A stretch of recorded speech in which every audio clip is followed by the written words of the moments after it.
Tonight, CBS 46 is taking an in-depth look at a hot trend that is raising eyebrows in the beauty industry. Tattooed eyebrows. They create fuller looking hair, but I learned the industry has little regulation, and for some, these semi-permanent procedures have left behind pain. Tonight, a warning from experts who urge you to do your homework before going under the needle. It saves me time every morning. For Anya Hanks, tattooing her eyebrows was the makeup miracle she'd been searching for. For me, I always had to fill it in because it was full up here and not enough here. I caught up with Hanks as she was getting her first touch-up in 3 years after undergoing micropigmentation. The technique uses cosmetic pigment and a needle to tattoo hairs that mimic a person's natural eyebrow. And when I tell them it was a permanent makeup, they cannot believe.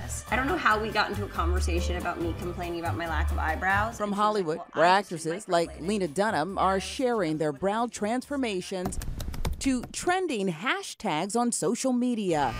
This cosmetic craze is keeping permanent makeup artists like Mila Rosen extremely busy. Unfortunately, I would say at least 75% of my work is correcting somebody else's mistakes. The worst probably when a young lady, really pretty, she came with the 2 pairs of eyebrows. A licensed esthetician, Rosen has performed thousands of hours of training and micropigmentation procedures in the 15 years she's been practicing. Experience is everything in this industry. We're dealing with your appearance. Red flag, antlers up. Something Cynthia Levine found out the hard way. Shame on me for staying. I should have gotten up and walked out. Levine has been microblading for 20 years and did not think twice when a friend referred her to a new technician. There was some serious problems, some oozing, and then when it finally dried, the whole entire eyebrow basically peeled off.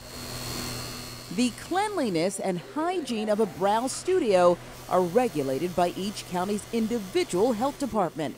But when it comes to making sure brow artists know what they're doing, I found there are no statewide regulations, and who issues licenses, that varies by jurisdiction. In fact, Georgia law states only a licensed physician can tattoo within an inch of an eye socket, otherwise it's a criminal offense. That's why these procedures are officially called micropigmentation and microblading, not tattoos. I asked internist Dr. Sylvia Morris if permanent makeup is safe.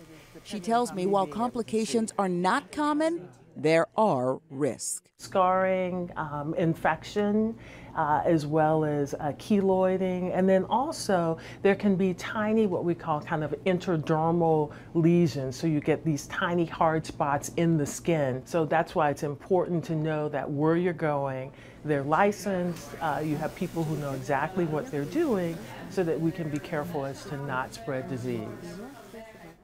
Well, the average cost for these procedures, it starts around $400. And the experts I spoke to tell me anything lower than that, that's definitely a red flag. I have much more on what you should know about finding the right permanent makeup artist at CBS46.com.